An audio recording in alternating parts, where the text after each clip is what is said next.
How do you do it to regulate the water? We recommend that everybody use some form of soil moisture monitoring. The drip emitter regulates the flow of the water. When you snap a drip, I had one of those DRI units with a drip emitter attached to it. Each drip emitter comes with its own flow rate. You decide, based on your soil type and what your plant is, typically for all your trees, you're going to go with the 2 gallon per hour. If you've got pea gravel that's really porous, you'll want to go with a 3, maybe even a 4 gallon. The important thing is to install your flow rate so that you're putting water in the ground just slightly faster than the ground can absorb it. Because when you put it in the ground, you want to see a wet spot in about 15 minutes that's about this big, the size of a small dinner plate. That wet spot lets you know that you're putting it in under pressure. It lets you know that it actually pushed the water up to the surface. So it percolated upward. And if it's pushing water upwards, that means it's under pressure. That means it's also going sideways. After a period of time, it's pushing that water and it's pushing more water ahead of it, drip by drip, pushing it out. Eventually, it gets to a point where it's got such a large water mass ahead of it that it's easier for it to come out the top. And when it starts spilling out the top and you see that wet pattern like this suddenly go to 3 feet, well, you know that, and they will all happen at the same time, okay, within a minute or so of each other. Then it's letting you know that your ground has reached capacity. It's time to turn it off. Any water that's coming out of the top like that is wasted. When you see it come up and you say, well, I sure would like to get more water down there, I want you to know that if you ran your water for 4 hours in the morning, from 6 a.m. to 10 a.m., and then at night from 6 p.m. to 10 p.m., you'll get more water in the ground than if you ran your system for 24 hours. You'll have these really high saturation values, and by doing that, that's called pulsing, because you built up the pressure, started coming out the top, you turned it off, and then the water has a chance to kind of release that pressure into the soil. And then what happens is you come back 12 hours later, and you do it again, and all the pressure's been released, so it'll absorb more water. You can take that bulbous saturation and make it as big as you want to make it. You're a farmer, you can say, hey, I want to have a bulbous saturation that's 10 feet in diameter. Maybe on some of those big trees, that's what you got to do. And I tell you what, when you're coming into July and August, your hottest months, you're going to say, I want to build my bulbs of saturation. Now, you don't want to wait until July and August to do that. When the winter time is there and you've got moist soil, a lot of guys will say, I'm not going to irrigate now until April. You do want to irrigate. You want to start building that bulbous saturation, even if you're just giving it a sip at a time. You know, I'm giving it an hour this week, I'm giving it 2 hours next week, because it's starting to build up there. And then by the time you start getting into drier weather, you already have that bulbous saturation. We all know how difficult it is when you've got hydrophobic soil that got so dry, you try to put water on it and the water just beads on the surface. When you already have moisture in the ground, it's so easy to put it in, so easy to follow it. So that's what I'm saying. Install your DRI units in the wintertime.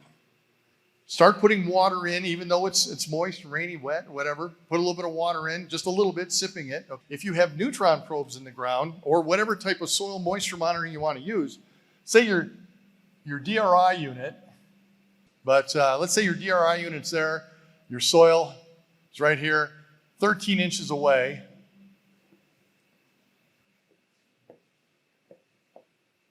You put, say, a neutron probe, and it goes down 4 feet.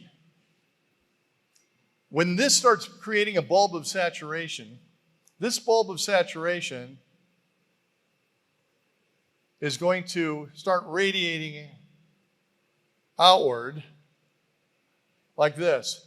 And by having a neutron probe 13 inches away, my scale isn't accurate, but this neutron probe, or whatever form of soil moisture monitoring you're doing, is going to give you readings at 1 foot, at 2 foot, at 3 foot, at 4 foot, maybe even down to 5 feet. And actually down to 5 feet is a good idea, because what happens then is when you take the readings at these different places, you're able to chart how big your sphere is. You can say, okay, I've got this value here, I've got this value here, I've got this value at the surface. Now you can take those and you can connect it to the other one down here, and you can create the size of the sphere, and you know how wide your bulb of saturation is. If you don't have that, you can take a handheld and you can put it in the ground and you can start working your way out. But keep in mind, every time that you put a hole in the ground to measure this, you just put air in there. Okay, you just popped it. So what you want to do is you want to fill up that hole really good and let it heal itself. You can take your readings, and you can take multiple readings moving out, and it tells you how wide your bulbous saturation is. I was actually going to ask the same question if they're all pressure regulated, which you said they are, right? So I've dealt with those pressure regulators before, and they're real delicate. They're always getting clogged because they work with the rubber and so much. Yeah, you've got a silicone diaphragm inside of them. Yeah. Is that how these are? You buy the drip emitters. You can buy whichever ones you want. You can buy emitters that don't have that aren't pressure regulated. You can buy a flag emitter, and a flag emitter just got that little thing that you stick it in, you turn it, looks like a little flag on top. Okay, it locks in place. Whichever type of drip emitter you use that drips water out, as long as it's got a nipple on that we can attach a DRI unit, it's going to work. I want you to understand something. The pressure that you have in your hose actually translates right into the ground. And guys will say, well, wait a minute. I have pressure compensating emitters. How does that work, right? Well, remember how I told you when you put drips into the ground, it starts filling up down there. It starts creating a back pressure, and you're creating this pressure. Well, that pressure, as it builds up, eventually will match what's inside, because it's creating a back pressure as the water is coming in, and it actually lifts the diaphragm inside your pressure compensating emitter, so that, because from the back pressure, so that it's a free flow. So whatever you have inside your hose, I mean, it doesn't free flow out fast, but it flows through the pattern and it comes out, and we're able to accomplish that level of pressure underground. So if you're running 40 pounds of pressure on the surface, you can get 40 pounds of pressure with your drip underground. Somebody here has got to have some serious doubts. Okay, if you've got serious doubts, I want to hear from you. We're different than California down here in the sense that we have a really, really variable soil. We can have 2 acres and we can have gravel spots, we can have sandy spots, we can have rocky spots, and I mean dead hard clay in the same ground. That is a concern as far as now, how do you get a consistency in watering, and how is it going to work with your plants?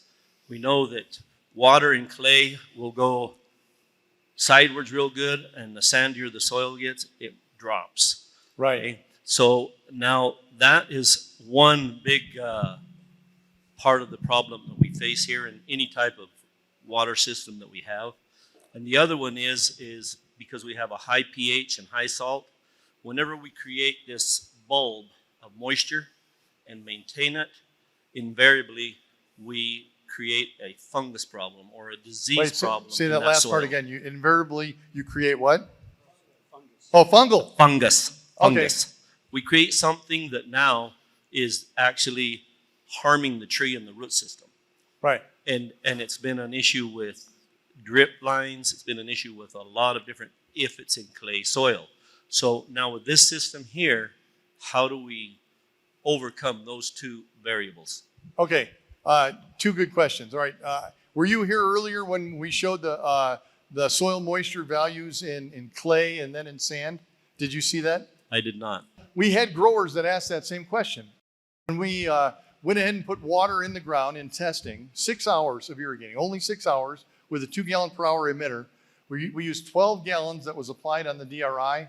And where they had their surface watering, we were testing that at the same time. We applied 64 gallons in that same 6 hour period. And then we did it on very sandy soil as well. Now, it wasn't a matter of just making sandy soil wet. We wanted to know how long it was going to last. So we came back 92 hours later. Of course, 48 hours later for the surface irrigation that got 64 gallons, that was already dry. It was completely bone dry. But 92 hours, 94 hours later for the DRI in very sandy soil, still had a reading of 76 on AquaTier M350, which means it's wet. So we were able to maintain wetness for 4 days, full saturation value, 4 days, and very porous sand. And it's because we put the water in, and it's slightly faster than the ground would absorb it. We built that bulb of saturation. Let's talk about why it is that water dissipates. What is it that causes water to dissipate? Water can only dissipate when there's a presence of air. Did you know that? So in your soil, you've got air pockets. When we put water in from the surface, if you do a cutaway, you will see millions of little air pockets. And most farmers will say, that's perfect. That's exactly what I want. The problem is that it's very hard to maintain that or to sustain it because it changes so quickly. Those air bubbles in there allow that water to turn to gas, to evaporate. They also allow that water to move, to flow away. When we create a bulb of saturation, the core of it is held together simply by the attraction of water molecules. And we don't have air in the middle. It's very difficult for air to go through moist soil to get to the core. So now, when we talk about your other question about roots, okay, if we've got soil that's too wet, okay, the roots, it's not good for the roots. We get all kinds of fungal growth. We end up with problems. We end up with a sick tree. With a DRI unit, with a bulb of saturation, the roots will only grow into the desired saturation value, and that's when they stop. We don't get any roots that grow into the DRI unit because it's too wet. They don't want to grow in there because they're finding everything that they want out here. We haven't had a problem with that. As a matter of fact, we've had almond growers in Bakersfield, California, who have stopped using fungicides on their trees and by their roots because it quit being a problem. Are you speaking of pecans there in California? We do have some people who are hobbyists with pecans. Their trees are doing great. I can tell you that DRI is on every conceivable permanent crop that you can imagine. And it doesn't make any difference whether it's blueberries, whether it's date palms, whether it's walnuts, whether it's peaches. All of those plants will grow into a saturation value that they like, and that's where they grow. And each one is different. So all we need to do is make that water and that nutrient available to them within access from their roots. And the way we do it, the way we set it up, and the way it's sustained, it lasts so much longer that they have it 24/7. Right now, when you surface water, your trees are getting thirsty between irrigation schedules. And when you finally do irrigate, they process that water very quickly because they're thirsty. It's kind of like if you and I were out working out in the field and we're getting real thirsty and somebody hands us a lemonade and we just guzzle it down. They say, sip it. No, I don't want to sip it. I want to guzzle it because I'm really thirsty, all right? On the other hand, if you had a glass of lemonade that never emptied and it was always there, you're not going to continue to guzzle it. You're going to go ahead and eventually you're just going to be sipping it. Every time you're thirsty, you'll take a sip. Well, DRI allows that water and nutrient value to be available to those trees 24/7. So they never reach that level of thirst that they had with surface irrigation. So what you're going to see is you're going to see accelerated growth. You're going to see better plant performance, okay? And you're going to see that you can actually dial it in to get the kind of yields and the consistency of yields that you want, okay? Before putting on your phosphates, potassium, and some of your nutrients on the surface, and you're trying to work it down into the soil to the roots, and it's hard to do. Sure, you might get your nitrates down there easily, but what if you were able to take all those other nutrients and deliver them at the finish line? Start out at the finish line down in the root zone and have them available to that plant all the time. That's what DRI does. Did that answer your questions? Pretty much, thank you. Okay. In some wells here, I've seen that as the water is being pumped out, air comes out straight from down the aquifer. That's a great question. It's a lot of air in Yeah. some points. Is that a deal breaker here? No. We have the same problems in California, other places around the world. Everybody has that problem somewhere. So what we do is we say, okay, look, it's important for you to have there's different types of vents. There are vents that seal up, okay, once they've evacuated out. And then there are continuous vents. What you'll need is on your mains and your sub-mains, you'll need to have some continuous vents. So that anytime air gets in there, it's still going to take the air out. But at the end of your irrigation lines, you'll want to put like the vents that we showed here. So that way, when you turn the system on, it evacuates all that air.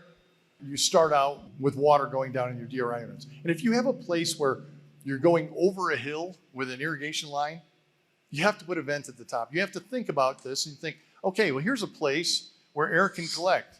You have to have a vent there. If air is going to collect in a high spot, you have to have a vent there.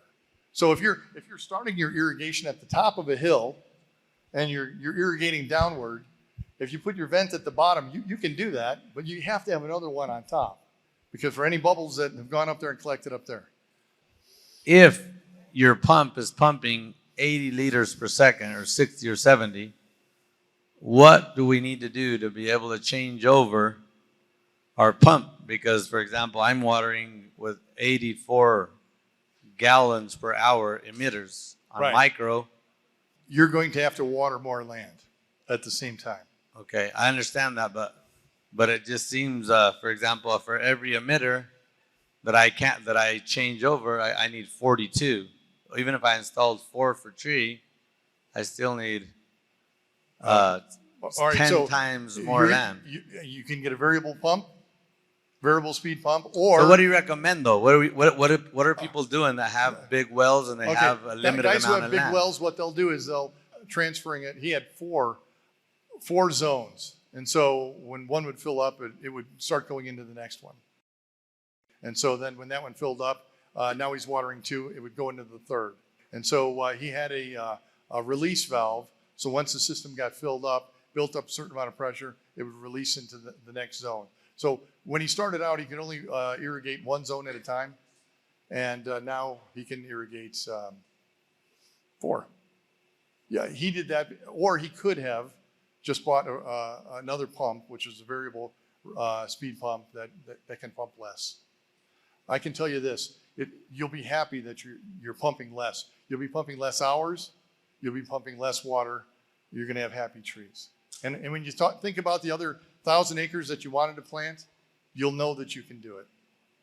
The thing is most of us here are small farms. There's not 1,000-acre farm centers. Everybody has 30 acres, 20 acres, 40, and maybe a couple here or there might have a couple hundred, but all right. It's not the thing. So I believe that this is the deal breaker. How do we regulate? Because if we're going to continue to need a little bit of surface water for the first year and DRI, I'm just wondering what's out there. Do we have to pump into a holding tank and then repump or whatever? Well, actually, because 2 gallons versus 84 is a world. It's a world of difference. It's almost impossible. Yeah.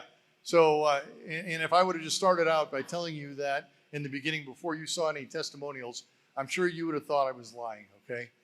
I've heard that many times before.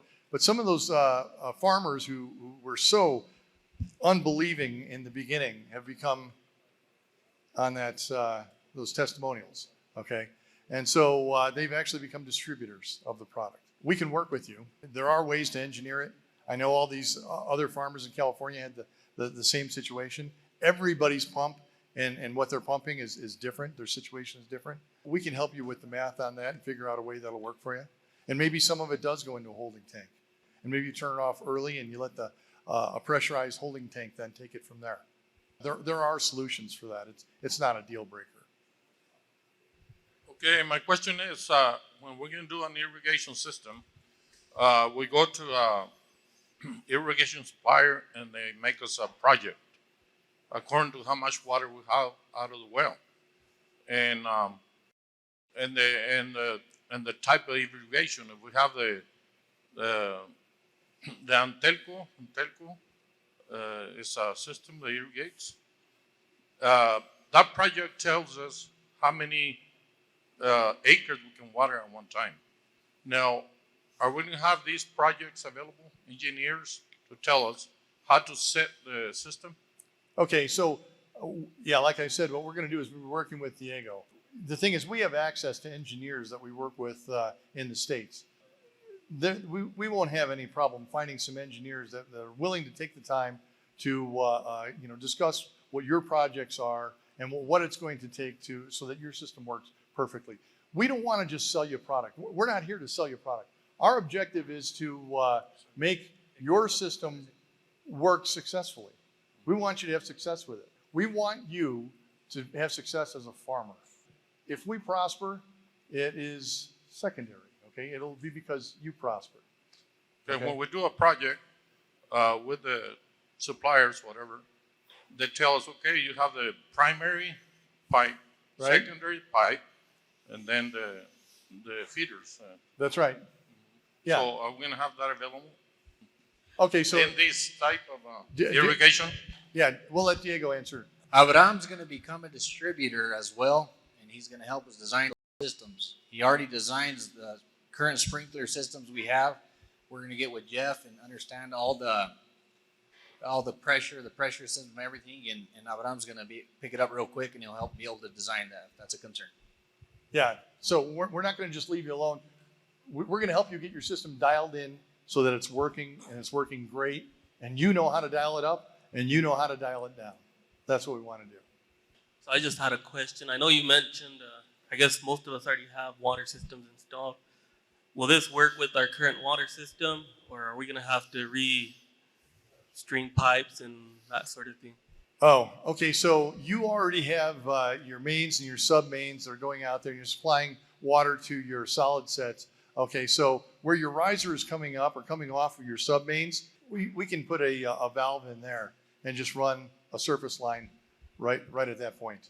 I think for me, the main reason I put the hard PVC pipe is I had a problem with coyotes, jabalins, and all that sort of thing eating my plastic pipes. Do you know why you have coyotes? You have coyotes because you have a lot of rodents right now. And the reason you have a lot of rodents is because when you irrigate, they can smell that water from a mile away. And when they smell that water and they know that there's grass there, they come. And that same thing, it attracts insects. Your insect populations, because you have standing surface water. When you put the water underground with DRI and you don't have a lot of standing surface water at all, and the coyotes are coming there and they're finding fewer and fewer gophers or rabbits, they're going to go where they find more. But if you wanted to, you can take your irrigation line and you can bury it. You don't have to bury it. But if you wanted to, you could. And that way you don't have to worry about gophers. We've got so many growers in California. This isn't the first time. They've got coyotes over there like crazy.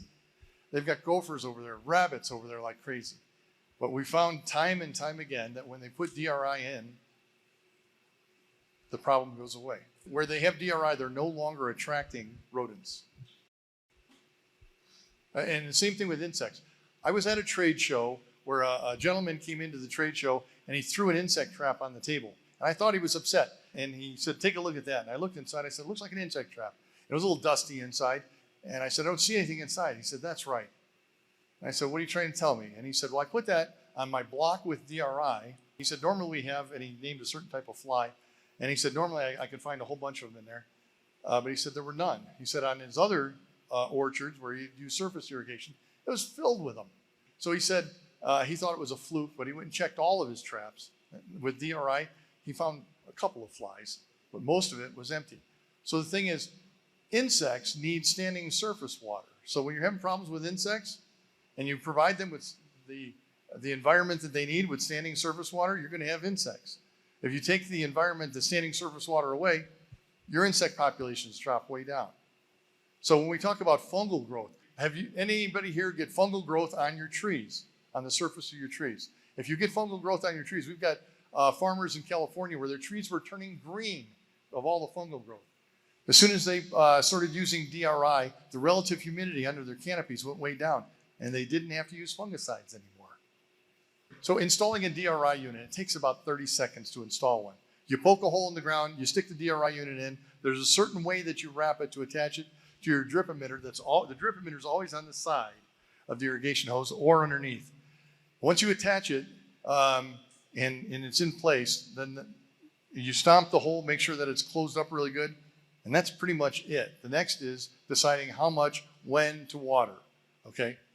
So ask you, when we have the surface feeder holes, so 3/4 or 5/8, the coyotes and the animals try to get water off of them. Oh, yeah, They okay. bite So, on them. yeah, and you're right. Okay, so That's it. early on in California, we found that when coyotes go to a place where they know they always smell water, and they go there and the water's not turned on, they chew the hose. But if they go someplace where they never smell water, they don't choose the hose. They go places where they know they've gotten water before. So now there may be a transition. I'm not saying you're not going to get a couple coyote bites or gophers chewing into things. I can tell you that the problem is going to get reduced over time until eventually it's not there anymore. That's what has happened with our farmers in California. You notice how on your micro sprinklers you get that calcification on there? You got to clean it off. You don't have to do that anymore with DRI. Remember how I talked about how we take the air out of the equation? So you never have to replace your drip emitters anymore. The water, all the minerals stay soluble in the water, passes right on through. So that's something that no longer is an issue. Now, if you have a tree that's dry, the first thing you want to check, though, is you want to pull the 1/4-inch tubing off to see if water is coming out of the emitter. Because if something came through and clogged your emitter, there's nothing I can do with the DRI unit that's going to help your tree. You got to get water through it, okay? But it's really easy to check, very simple. It sounds like a very good product. I'm a little bit concerned because you said a minute ago that we need to buy or can buy the emitter, whatever one we choose. So that means that comes separate. But a 2 gallon per minute or hour? 2 gallons per hour. Hour, right? If you buy them in bulk, they're going to cost you somewhere between 13 to 20 cents. Question is this though, that 2 gallon per hour emitter, I don't know nothing about it. Maybe you can share. How easy does that get clogged? What kind of a filtration system do we really need? Because it's got to be pretty good. 2 gallon per hour. We're using 85 gallon per hour, and they're still getting clogged. So I'm just wondering what you recommend. I'm referring to the actual sand or whatever's coming out of our pump, because we do pump a lot of sand or silt. All right. Do you use maybe a sand filter or? Yeah. How fine do we need it? Actually, how is it? if it makes it through your micro sprinklers right now, it'll make it through drip emitters. Drip emitters have a wider opening than the micro sprinklers. So if it makes it through your micro sprinklers, it's going to make it through your drip emitters. Anything that comes through your drip emitters is going to go through your DRI unit. You can't clog a DRI unit, not especially the design we have now. You cannot clog it. Right? Yeah. So I'm saying that the opening that one right there is actually a micro, so that's not fair. But most drip emitters, the opening, the passage that channels the water, is a larger opening than you have on your micro spray. So if right now it's making it through your micro spray, and I'm not saying that you won't have a drip emitter that won't every once in a while get plugged. But remember, you have a wet spot that you see on the ground when you turn the system on. Within 10 minutes, you'll see a wet spot. And now, if you're driving through on your quad or whatever, and you don't see a wet spot, and you disconnect that 1/4-inch tube, and the drip emitter is not dripping, have some on your quad, pop it out and put it back in. It'll take you just a few seconds. But I can tell you that the incidents of that happening are going to drop down significantly lower than anything that you've had to replace so far. So, and here's the other thing. I still recommend that twice a year, you flush your system out so you don't start getting sand built up in your irrigation hoses. At the end of your hoses, open them up and let them run for an hour, okay? Do that twice a year and you'll have clean hoses. He says you need a 100 mesh filter. Simple. He doesn't make the drippers. He makes the DRI. So we can talk to him about that. Abraham says you need 100 mesh to filter for the emitter. What are you using right now? Question answered right there. Okay, and you're recommending 100, right? So, yeah, and your micro sprinklers, you're using 160? Or on drip? On drip. Okay, all right. Well, so if you're using 100, you're using, and it's going to work fine. I appreciate your input on that. In that picture you have in the PowerPoint, you mentioned that the reason the root doesn't go all around the DRI is because it's too wet.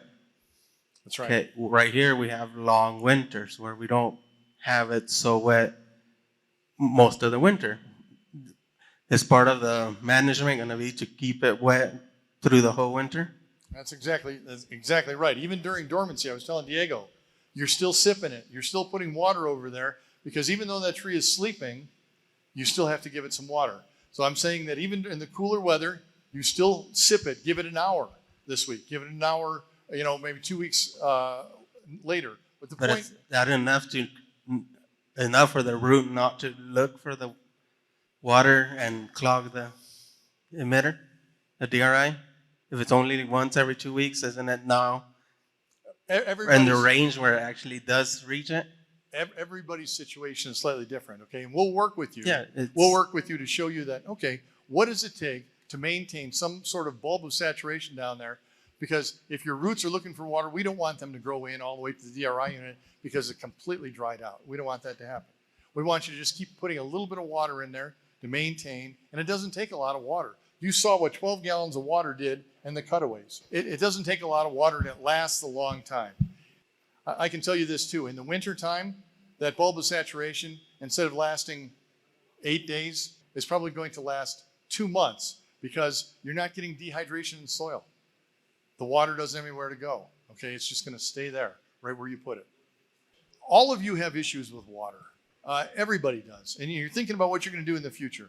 And you're thinking about, am I going to just keep doing what I'm doing? How long can I do that? Can my kids do that when they take over the farm? That's a question that you're going to have to answer. But if you're looking for efficiency and you're looking for a way to know that the future of farming for your family or your community is going to extend to the next 100 years and beyond, this is a solution that's available to you. Whether you decide to go with it or not is totally up to you. And some of you may say, I'm going to wait until 10 years from now when the whole world is using it, and then I'll feel comfortable enough to use it. And that's perfectly fine. Okay, but I tell you what, those of you who absolutely need it, it's available to you now, and we can get it to you through Diego. Diego will, he'll be the contact person, and he'll make sure that the distributors down here have it available. There are service personnel that are working with the distributors to make sure that once you buy the product, there are people that come out there and answer questions for you. And if they don't have an answer, they'll get a hold of me. We'll get you an answer. Jeff, real quick, would you give them a quick explanation on, we kind of went through it already, but the transition of a big tree to the 4 DRI units and let them understand how the tree will start developing roots, go deeper, and roots that are already established that are far out, they don't die. They keep absorbing nutrients and minerals even though there's no moisture there. All right. So there's an olive specialist that's up in Napa Valley, and she had said that on mature trees, especially trees that have been transplanted, they will never develop primary roots. They'll only grow secondary root growth. So I've heard that a lot. But when we start using DRI, trees a living organism, and it doesn't make any difference if they're mature or if they're new plantings, they will develop primary root growth that grows down. When we talk about putting DRI on a mature tree, we have to take into consideration the canopy of the tree.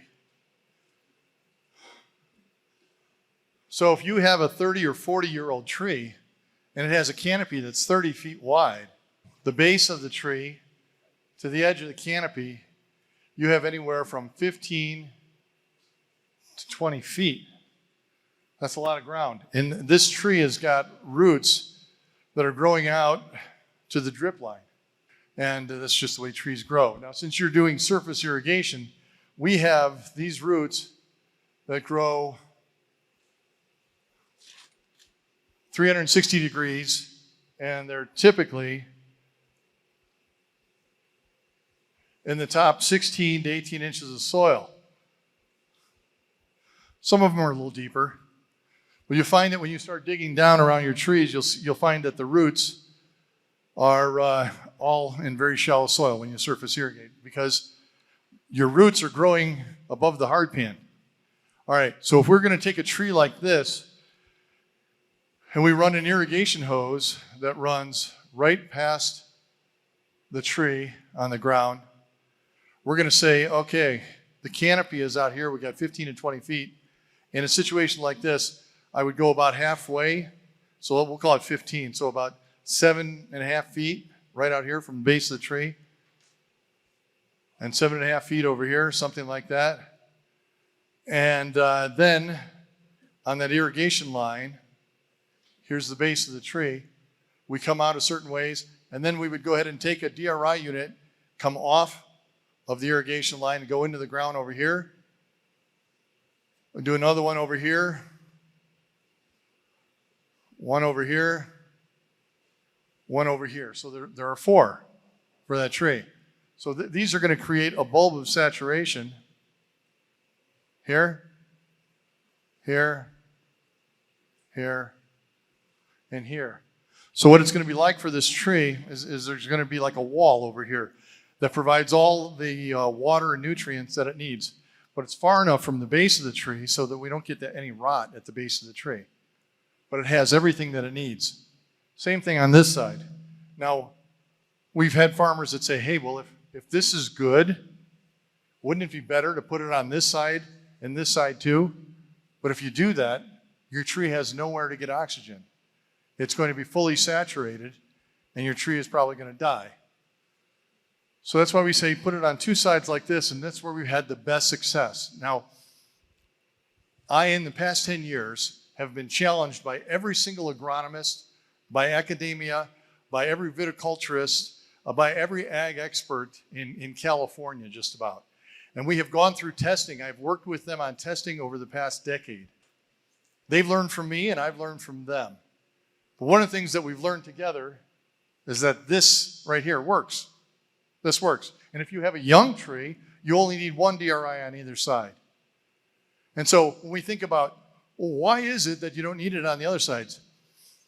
If you were to go explore some of the canyons here in Mexico, I'm sure that somewhere, somebody was on a picnic and they dropped either an apricot seed or a peach seed into one of these canyons, and it went floating down the stream.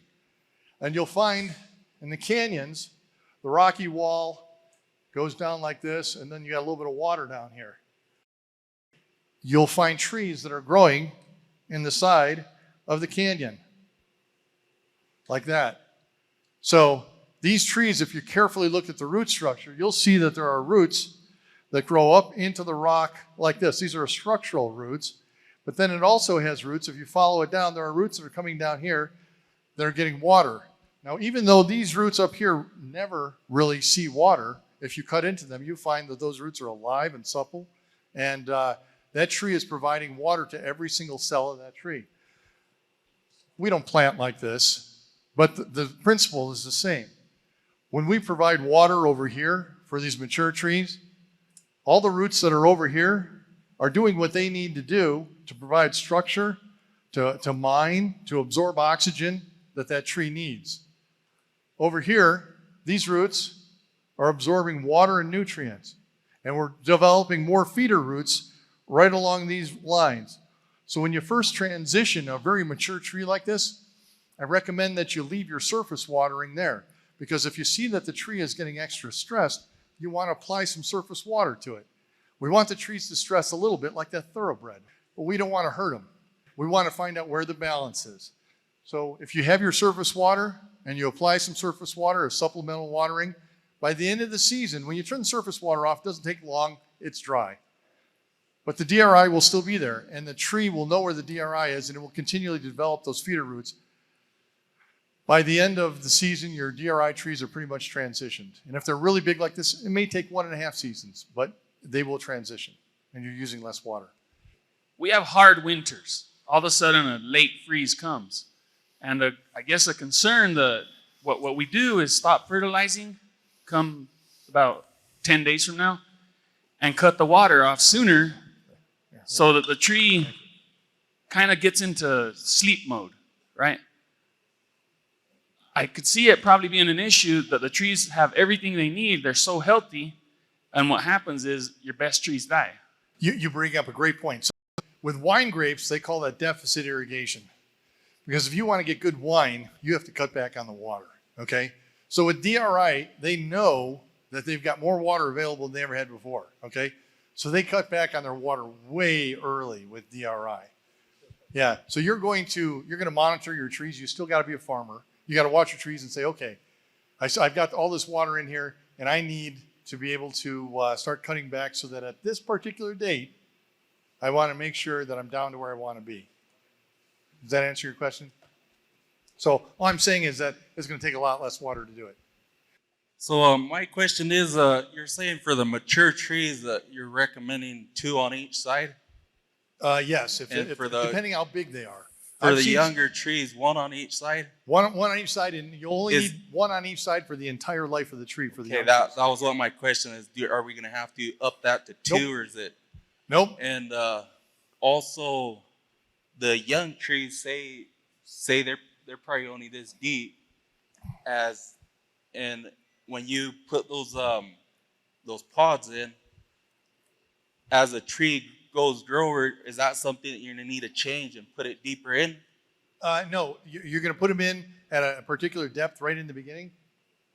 So right at the beginning, will that Yeah, remember reach how I those roots up top. remember how I said you're going to get water on the surface? Oh yeah. Okay. Uh-huh. So when you first put them in on a brand new planting, you want to have one of the DRI units at 13 inches, and you want to have one that's going to be out at about 3.5 feet.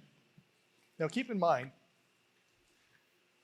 the side of the plant that has the one that's moved out 3.5 feet, that's the side where you're going to get the most root growth. Because the other side has everything it needs. It doesn't need to grow that much roots. The water's already right there. But it's such a small root mass at first that you need to have it close. So when your tree then has a base on it that's at least 1.5 inches in diameter, you wait until the next dormant season, pull that DRI unit out and move it out, to 3.5 feet on that side as well. And it's already got connection with the one that was on this side. So the transition is very simple for it. And you can bet that within the first 6-8 weeks, it's going to have roots that are reaching out to this one again as well. All right, Okay. makes sense. Sure. Hey, we're just going to go through a few more questions. It's getting a little bit late, and then we're going to go to Lance's farm and do a quick installation demonstration. We can ask a few more questions there. I'm sure it'll come up. Okay, so the question that nobody's asked yet, what is the price on one of those units? That's a good question. If you were to go to a store in the States and buy one, it would cost you $3.52 for one of these, okay? But if you buy them in bulk, if you buy them at least 5,000 of them, the price drops from $3.52 down to $2.14. And when you start buying them by, say, 100,000 or 200,000, it comes down to 200,000 is $2 each. So you say, well, what is my return on investment on that?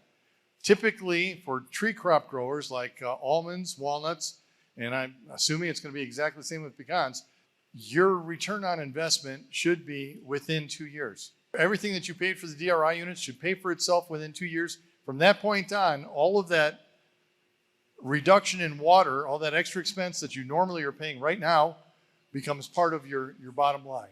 And when you start dialing it in so that your yields are affected and your yields are consistent. Okay, so I've got a wine grape grower in California. Wine grape growers are real fickle. They won't let you use their name at all. He said to me, look, the reason I use DRI, he said, I have all the water that I need. He said, but when I sell my grapes, he said, I've been almost able to triple my price on my grapes per ton because of the consistency of quality that I get with DRI. You will be able to, you know your trees, and once you get your trees dialed in, you're going to find out what is perfect. And once you get it perfect, you say, I think I can make it better than that. And you'll make it even better than that. And once you know what's perfect and you get it completely dialed in, you can replicate that all the time. So yield will improve. Return on your investment is going to be a beautiful thing for you. Thank you. The availability on the purchase orders. If all of you, let's say that you only wanted to buy a few thousand, or some of you want to buy 10,000, or some of you want to buy 100,000, I recommend that you get together with Diego and you place one large order. Share all the shipping costs, share the good price, and that way everybody gets their DRI units at the same time. If you're planning on putting them in the dormant season, you better order them before the end of June. We have people placing orders for millions of units all the time. Our production schedule, I own the manufacturing. Our production schedule is we bought a bigger building, and we're probably going to have to buy more land and put another building. But the point is that if you want to have it, you have to give us time to make it. You get your orders in before the end of June, we can get it to you during the dormant season, and you can get them installed. Okay, so my question is, inside of the emitter, it has a little copper piece. What's that for? Okay, so all right, so interesting thing about copper. So when we first designed the DRI unit, I didn't know whether or not, capillary roots, they'll grow places you never imagined, right? And I didn't know whether the capillary roots were going to try and find their way up into the water supply. But I did know that copper, when you take copper and you stick it into the earth, it gets an electrical charge. So when copper has an electrical charge, it repels capillary root growth. So if you were to go to Rainbird or Jane or any of those big companies, I'm pretty sure that they got the idea to use copper in their irrigation from us. By having copper, now you say, well, the copper inside our DRI unit is not connected with the earth. How does it get an electrical charge? When you run water through it, the water connects it to the earth. And the minerals in the water will transfer electrical charge. So that way, if capillary roots ever did grow into that, they would not clog the water. That's the reason for the copper. Just for insurance. We've never had one where roots grew into it. Never. So. Okay, guys, we're going to wrap this up. Any of you that would like to join us over in Los Chinos over by Justin LeBaron, JR's house. Kiko has a small orchard there. And Jeff's going to show us a demonstration of the installation. And we can answer a few more questions there and wrap up the day. What's the difference if the pressure regulator and I put the hose directly in the ground without the whole end you have there? What's the difference? Then they would get roots growing up into it. And they would get roots that would grow all the way up into where the grapevines were, all the way up through the entire irrigation hose. They get roots growing all the way back through it and clogging it. Once they did it, they had to take all the hoses out. Okay, so DRI, when you do it by just putting that in there in the ground like that, it'll work for a short period of time. By putting the shroud out there, the shroud allows us to dissipate water over a longer area. If you have it just coming off the end of the tube, then it starts at that tube and it will find the path of least resistance. When we spread that water out over a long shroud, it starts pushing it out in multiple directions and it holds the dirt away from the end of the tube. So we found that when we put the shroud on there, the shape of the shroud and the length of the shroud makes an effect on the wet pattern. And we found that whenever it pushes it out from a pattern that's that long, we get a really nice dispersion. So when we compared it with just having a tube in the ground, because we compared it with tube in the ground, we had some farmers that were just putting PVC with holes in it, with the tube going into that. And we're willing to put DRI up against any method that's out there because DRI will outperform it. And part of it is it's the shape, the pattern, the wetness, and how we're able to sustain it. There's actually some really unique features by the way we do it that we do. And it took a lot of testing to make sure that it comes out exactly right. And you could get away for a while, like you said, with just putting the 1/4-inch tubing down there, but it's not something that you could leave on the tree for the life of the tree. Eventually, you'd end up with some problems. So our objective is to give you something that has no problems for the life of the tree. Did that answer your question? Yeah. Okay, guys, again, whoever would like to join us, we're going to head straight over there. I appreciate all you guys for coming. Hope you guys got your time's worth.